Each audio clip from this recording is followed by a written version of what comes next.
इनका परिचय आप लोग को बता दूं कि इनका नाम मनोज बाबा है, मनोज मिश्रा। और इन्हीं की कंपनी है आदि शक्ति, जिस कंपनी से मैंने कई सारे गाने 300 मिलियन 400 मिलियन, एक बड़ा रिकॉर्ड है। एक दिन में 30 मिलियन आज तक किसी हिंदी गाने भी नहीं गए होंगे, ऐड लगाना पड़ा होगा तब जाके 30 मिलियन गए होंगे। लेकिन भतीजवा के मौसी जिंदाबाद इनके कंपनी से एक दिन में 30 मिलियन गया था। लहंगा लखनऊआ, डोली में गोली मार दे, करे चोय चोय, ओठलाली से रोटी बोर के, मैंने कितने सारे गाने। मुझे लगता है कि इनके ये पहली ऐसी कंपनी होगी और आज जो गाना छूटा है इन्हीं के कंपनी से छूटा है। अरे हाँ मर्जी नया सीखे हट नाचिया नचनिया के। तो आदि सकता बहुत बड़ा योगदान है मेरे जीवन में।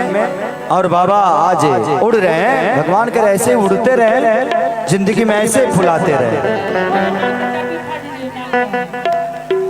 अच्छा ही बताओ कि तू कार्यक्रम कर कि नाच देखे बड़े आपको देखने के बाद बार बार मन कर रहा है उठ के आने का, तो सर क्या करें?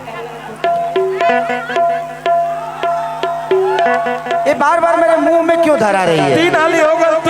अच्छा ये सोच रही है कि बार बार मैं इनके मुंह में डालूंगी तो ये गिनेंगे, आज जितना बार ये गिनेंगे उतना ही बार मुझे भी लेना पड़ेगा।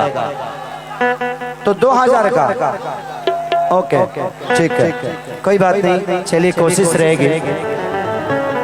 एक बात जान ली रूबा कि पहले के पूजा पाठ में और आज के पूजा पाठ में बहुत अंतर हो गया भैया।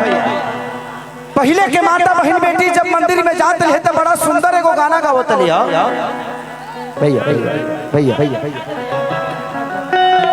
किनी मिया के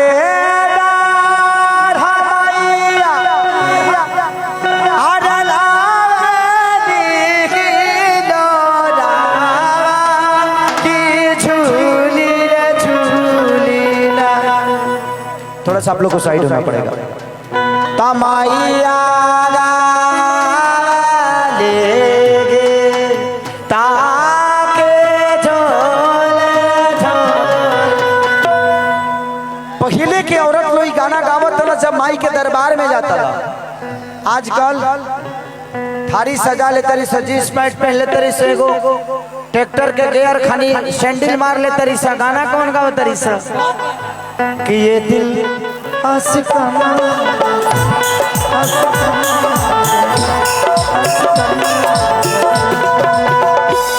माई मंदिर छोड़ के भागल बारी चौरा में। अभी एकरे दिल आशिक भइल बा, हमार जहाँ आशिक भइल ये पता चला जो नेपाल वाला भूकंप बिहारों में झटका दे देहलस। थोड़ा सा अब आप लोग नहीं समझेंगे अपने सिस्टम को तो कौन समझेगा?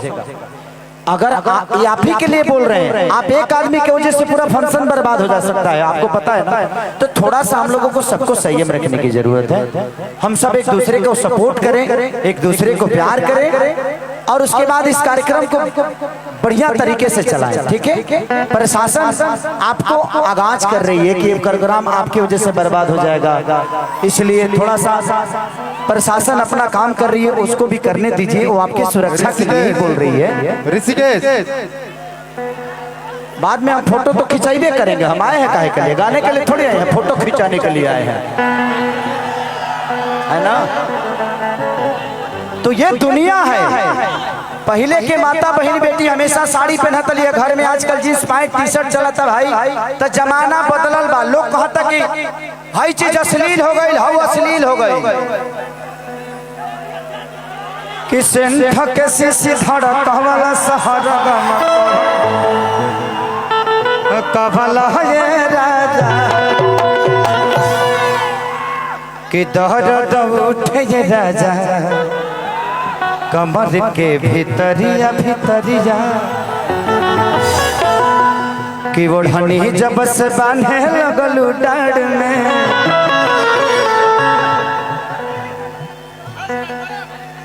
कि पागल कइले बाड़ू तू कुवार में। ओढ़नी जब से बांधे लगलू डाढ़ में कि घायल भैनी रक्षा तहरा प्यार में। कोई बात नहीं, सब होई सेंट के सीसी कि कहियो हमरो गलिया हो। भाई भाई हाँ जरूर जरूर जरूर। तो सेंट के सीसी भमकवला शहर भमकवला। ये राजा इधर आइए। Hello hello, come back to ही। हाँ कम कम कम।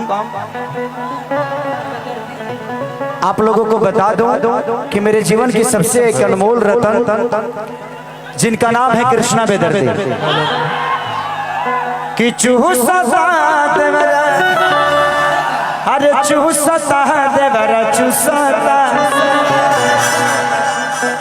उससे लेकर सैयारब से लेकर सऊदी रे भौजी तुम्हारी मारी ये बाबू साहेब राउर गेहूं लसरल बिया। कि अब की जादव जी के झंडा तारा लहंगा पर फहरे।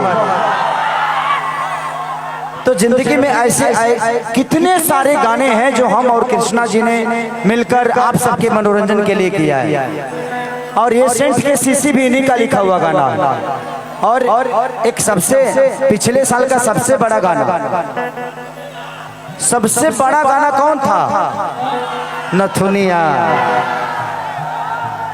नथुनिया गाना लिखा भी इन्होंने था और उसका म्यूजिक भी इन्होंने ही किया था। तो मैं चाहता हूं कि एक जोरदार ताली बजनी चाहिए इनके लिए, जोरदार ताली।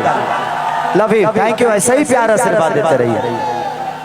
अब इस साल का सेंट और ललका टी शर्टवा, दो गाने ऐसे हैं कि जो धमाल मचाए हुए हैं और धमाल मचाने के लिए तीसरा आज रिलीज हुआ है। इधर आइए बाबा अखिलेश कश्यप जी, आपको भी मिलवा दो दुनिया, आपको तो पूरी दुनिया जानती है, कायनात जानता है। ये अखिलेश कश्यप जी को तो आप लोग जानते ही होंगे। बाबा सबसे पहले प्रणाम आपको, कैसा ही प्यार आशीर्वाद हम सब भाइयों का मिलता रहे। इन्हीं के कंपनी का गाना था कि तोरा अखिया के कजरा है जा, कि मोहन करे छोड़ दी,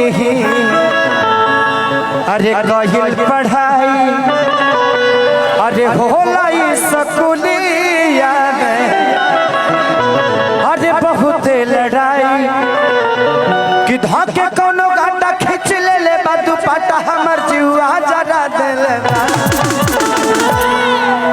कि तोरा अखिया के कजरा है जा, अरे झगड़ा करा दिलवा। उसी कंपनी से इनका उसी गाने से इनका कंपनी खुला था और आज दो फॉर्च्यूनर के मालिक हो गए एक गाना के वजह से। आप लोगों ने इतना प्यार दिया।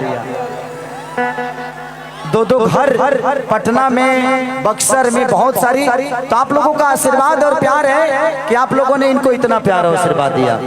एक और इनका लिखा हुआ गाना मेरा पसंदीदा है कि हमारी जान आज हरदी से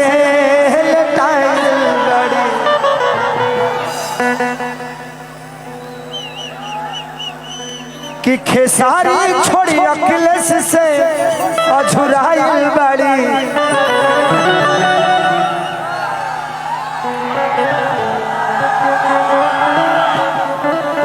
ऐसे ही प्यार आशीर्वाद आपको मिलता रहेगा। अभी इनका बहुत बड़ा गाना वो ललका टी शर्ट वाला रील से लेकर रील पे 1 मिलियन होने वाला है और वहाँ तो 50 मिलियन के आसपास है। तो ऐसे ही प्यार और आशीर्वाद देते रहिए। कृष्णा बेदर्दी हो, आदि शक्ति हो, चाहे खेसारी लाल यादव हो, ऐसे ही आशीर्वाद दीजिए। लव यू बाबा बाबा। आई एगो हनुमान वंदना गायब, ओकरा बाद तारा लोग के जौन तुल चाहत रहता होने गाएगा। भैया तनी मंचवा खाली हो जाए तो और बढ़िया रहे। थोड़ा सा पीछे हो जाए तो बड़ा मजा आई। थोड़ा सा भैया अच्छा लग रहा है। बहुत दिन बाद इतना प्रशासन देखने को मिला है। बिना मतलब के लोग बैठल बा। थोड़ा सा पीछे करा दीजिए।